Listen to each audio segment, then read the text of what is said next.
డబ్బు, అనారోగ్యం, ఉద్యోగం, వ్యాపారం అప్పులతో బాధపడుతున్నారా? వెంటనే ఈ వెబినార్ లో జాయిన్ అవ్వండి. నమస్తే, welcome back to our channel. నేను మీ సంజయ్. చాలామంది ట్రేడర్స్ ఇప్పుడు బయట నుంచి అప్పులు తెచ్చుకుని పర్సనల్ లోన్స్ తీసుకుని ఇన్వెస్ట్ చేస్తుంటారు స్టాక్ మార్కెట్లో. ఇప్పుడు అది వాళ్ళ రిస్క్ అని తెలిసి కూడా రిటర్న్స్ ఎక్కువ వస్తాయని చెప్పేసి ఆలోచించి వాళ్ళు రిస్క్ తీసుకుని మరీ ఇన్వెస్ట్ చేస్తున్నారు. అలాగే మ్యూచువల్ ఫండ్స్లో కూడా బ్యాంక్ లోన్ తీసుకుని పర్సనల్ లోన్ తీసుకుని ఇన్వెస్ట్ చేయొచ్చా, ఇలా కూడా రిటర్న్స్ వస్తాయా, మంచి లాభాలు వస్తాయా అని చెప్పేసి దాని మీద టాపిక్ మాట్లాడుకుంటున్నాం. దీని గురించి మనకు సమాధానం చెప్పడానికి mutual fund distributor PS Chandrasekhar garu మనతో పాటు ఉన్నారు. ఆయనతో మాట్లాడదాం. నమస్కారం సార్. నమస్తే సంజయ్ గారు. సార్, ఇది ఒక ప్రశ్న సార్. ఇప్పుడు చాలామంది ట్రేడర్స్ అవనండి, డే ట్రేడర్స్ అవనండి, ఇంటర్డే ట్రేడర్స్ అవనండి, పర్సనల్ లోన్స్ తీసుకుని లేకపోతే బయట వాళ్ళ దగ్గర అప్పుగా తీసుకునే డబ్బులతో ట్రేడింగ్ చేస్తున్నారు. వాళ్ళకి రిస్క్ అని తెలుసు. దాని మీద ఇప్పుడు ఒకవేళ ట్రేడింగ్లో ఎక్స్ట్రా మనీ వస్తుంది ఇచ్చాం, వాళ్ళ రిస్క్ మేనేజ్మెంట్ వాళ్ళు తీసుకుని చేస్తున్నారు. మ్యూచువల్ ఫండ్స్లో కూడా అలాగా ఒక పర్సనల్ లోన్ తీసుకుని ఇన్వెస్ట్ చేస్తే మంచి లాభాలు వస్తాయా, మంచి రిటర్న్స్ చూడొచ్చా? సంజయ్ గారు మంచి క్వశ్చన్ అడిగారండి. మనం ఈ లోన్స్ తీసుకుని ఇన్వెస్ట్ చేయడం అనేది క్వశ్చన్ మార్క్ అండి. అండ్ మనం అర్థం చేసుకుందాం అసలు యాక్చువల్గా ఎలాగ వర్కౌట్ అవుతుంది, ఇన్వెస్ట్మెంట్స్ చేస్తే దేంట్లో రిటర్న్స్ ఎలాగ వస్తుంది ఏంటనేది. ఇప్పుడు లోన్స్ అంటే ఇన్వెస్ట్మెంట్ చేయడానికి లోన్స్ అంటే ఏం loans sir? Only personal loan sir, ఇంకేం లోన్స్ ఇవ్వరు. అవును సార్. సో ఒకవేళ హౌస్ లోన్ తీసుకుంటే హౌస్ కొనుక్కోవాలి, ప్లాట్ తీసుకుంటే ప్లాట్ మీద లోన్ తీసుకుంటే ప్లాట్ కొనుక్కోవడానికి తీసుకోవాలి, మార్ట్గేజ్ తీసుకుంటే మార్ట్గేజ్. సో మనకు only option personal loan. So personal loan ఎంత ఇస్తారో ఏంటనేది వాళ్ళ శాలరీస్ బట్టి, క్రైటీరియా బట్టి బ్యాంక్స్ డిసైడ్ చేస్తారు. వాళ్ళు లోన్ తీసుకున్నారే అనుకోండి సార్, ఒక 10 లక్షలు తీసుకున్నారే అంటే వాళ్ళకి ఎంత ఇంట్రెస్ట్ మీద మీకు లోన్ ఇస్తారు? ఇప్పుడు మార్కెట్ సినారియోస్ చూసుకుంటే 10+ ఉంది సార్. 10, 11, 12 బ్యాంక్స్ టు బ్యాంక్ డిఫరెంట్గా ఉంటుంది. ఓకేనండి. సో ఈ లోన్ తీసుకుని ట్రేడింగే అనుకోండి, మీరు చెప్పినట్టుగా ఫస్ట్ ట్రేడింగే అనుకోండి సార్. ట్రేడింగ్లో మీరు అక్కడ రిస్క్ చాలా ఎక్కువ ఉంటుంది. F&O ఆడారనుకోండి, ఫ్యూచర్స్ అండ్ ఆప్షన్స్ ఆడారనుకోండి, అంటే దాంట్లో ఏముంటుందంటే ఒక ఈ ప్రైస్ కొనండి, ఆ ప్రైస్కి అమ్మేయండి. స్టాప్ లాస్ అని ఇంకోటి ఉంటుంది, ఆ ప్రైస్ కంటే కిందకి పడితే అక్కడ అమ్మేసేయండి అని చెప్తుంది. ఓకే. సో ఇలాంటి లోన్స్ తీసుకుని అలాంటి స్టాక్స్ కొనడం ఎంత risk? Most of the investors అండి నష్టపోతూ ఉంటారు. Mostly 95% above are losing money. ఓకేనండి. సో లోన్స్ తీసుకుని ఇంత రిస్క్ తీసుకోవాల్సిన అవసరం ఉందా అనేది ఒకటి. సార్ లాస్ట్ నేను ఫ్యూ మంత్స్ బ్యాక్ ఒక న్యూస్ ఎక్కడో విన్నాను సార్, నేను ఛానల్లోనో ఎక్కడో న్యూస్ ఛానల్స్లో విన్నాను. ఎవరో యంగ్ ఇన్వెస్టరు సూసైడ్ చేసుకుని చనిపోయాడు.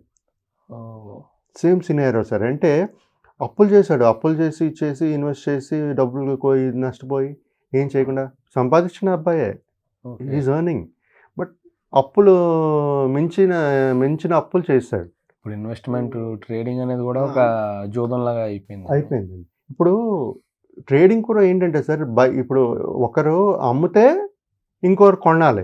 అవును.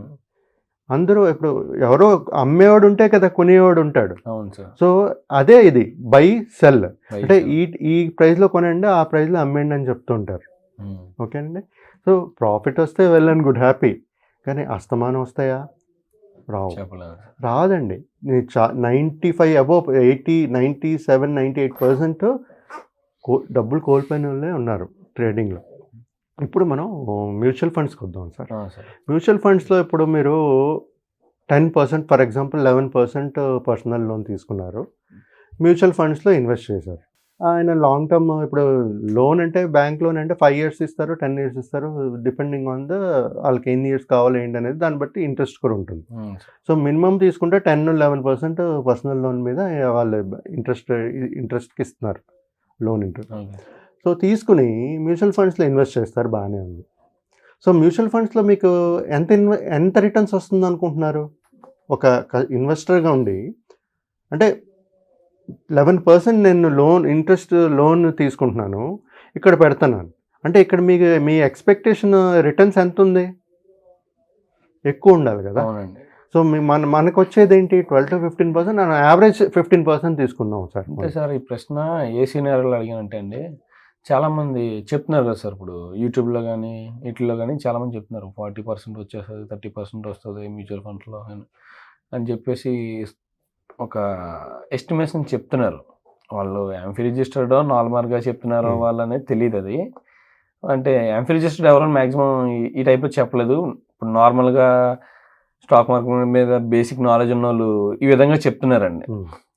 దాన్ని బట్టి దాన్ని సినారియోగా తీసుకొని ఈ ప్రశ్న అడగడం జరిగింది. సో రిటర్న్స్ ఎంతవరకు ఎక్స్పెక్ట్ చేయొచ్చు అంటారు? కరెక్టే సంజయ్ గారు. ఇప్పుడు లాస్ట్ 1-3 years చూసుకుంటే కొన్ని ఫండ్స్ 20-30-40% ఇచ్చాయి సార్, కరెక్టే. బట్ లాంగ్ టర్మ్ నుంచి చూసుకోండి, మ్యూచువల్ ఫండ్ షార్ట్ టర్మ్ది కాదు. ఓకే, మీరు వేసిన తర్వాత నెక్స్ట్ ఇయర్ ఒక 10% కూడా ఇవ్వకపోతే, ఒక 10% రిటర్న్స్ కూడా ఇవ్వకపోతే ఏం చేస్తారు మీరు? అప్పుడు మీరు లోన్ ఎలా పే చేసుకుంటారు? లోన్ అయితే కట్టాలి కదా. అవునండి, లోన్ అయితే తీసుకుంది కట్టాలి. మీరు ఇక్కడ వచ్చినా రాకపోయినా కట్టాలి. అప్పుడు ఏం చేస్తారు? బయట నుంచి మళ్ళీ ఇంకో లోన్ తీసుకుంటారా, లేకపోతే ఇంకా ఎక్కడి నుంచి తీసుకుని వస్తారు?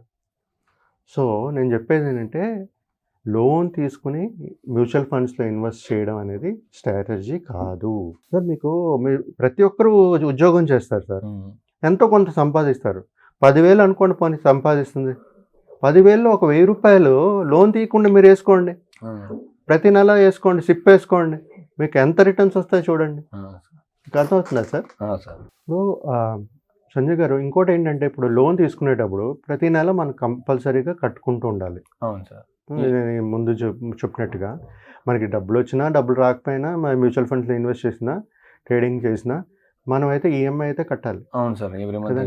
సో నేను చెప్పేది ఏంటంటే, ఆ రిస్క్ తీసుకుని, ఆ లోన్ తీసుకుని, ఆ టెన్షన్స్ తీసుకునే బదులు మ్యూచువల్ ఫండ్స్లో ఇన్వెస్ట్ చేసుకోండి, మీకు మంచి రిటర్న్స్ వస్తాయి సార్. 12-15% రిటర్న్స్ వస్తాయి. అప్పుడు మీరు అనుకున్నట్టుగా 20-25 కూడా రావచ్చు.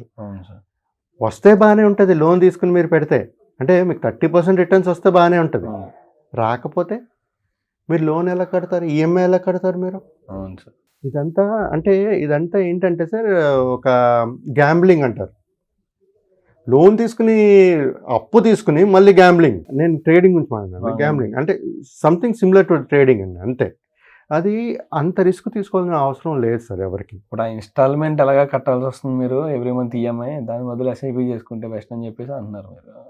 అవును సంజయ్ గారు, ఎస్ఐపి చేసుకుంటే వాళ్ళకి ఒక ఫ్యూచర్ గోల్కి హెల్ప్ఫుల్గా ఉంటుంది ఈ మ్యూచువల్ ఫండ్ ఇన్వెస్ట్మెంట్స్లో. Okay sir. సో ప్లస్ నేను ఇందాక ఎగ్జాంపుల్ చెప్పాను కదా, ఒక అబ్బాయి సూసైడ్ చేసుకుని చనిపోయింది. అంతవరకు వెళ్ళాల్సిన అవసరం ఏముంది? ముందే రియలైజ్ అవ్వండి. మన ప్రివ్యూలో మన స్తోమత ఎంత ఉందో దాని ప్రకారంగా మన ప్లాన్ చేసుకుంటూ వెళ్ళాలి. అప్పులు తెచ్చి ఎదిగిపోదాం అంటే అందరూ పెద్ద పెద్ద ఇండస్ట్రీస్ చేస్తారు, అప్పులు తీసి ఇండస్ట్రీ సెటప్ చేస్తారు, అది వేరు. ఇన్వెస్ట్మెంట్స్ అనేది ఇప్పుడు మ్యూచువల్ ఫండ్స్లో ట్రేడింగ్ చేస్తానంటే రిస్క్ చాలా ఉంది, రిటర్న్స్ అంత లేవు ఇక్కడ. సో అవన్నీ అడ్వైజబుల్ కాదు. ఎవరైనా జెన్యున్గా ఇన్వెస్ట్మెంట్స్ చేసుకోవాలంటే చిన్న అమౌంట్, మీకు ఎంత కుదురుతుందో అంత అమౌంట్ స్టార్ట్ చేసుకోండి. మంచిగా మీ గోల్స్ రీచ్ అవుతారు, మంచిగా ఉంటుందండి ఇన్వెస్ట్మెంట్స్, రిటర్న్స్ కూడా బాగుంటుంది. Okay sir, thank you very much sir. Loan తెచ్చి దానికి ఇంట్రెస్ట్ పే చేసి ఇక్కడ ఇంట్రెస్ట్ లాభాలు వస్తాయి లేదా అని చెప్పి ఇబ్బంది పడడం కన్నా ఎస్ఐపి చేసుకోవడం బెస్ట్ అని మీరు మన ప్రాక్టికల్కి అర్థమయ్యేలా చెప్పినందుకు thank you very much sir. Thank you Sanjay గారు, థ్యాంక్ యూ.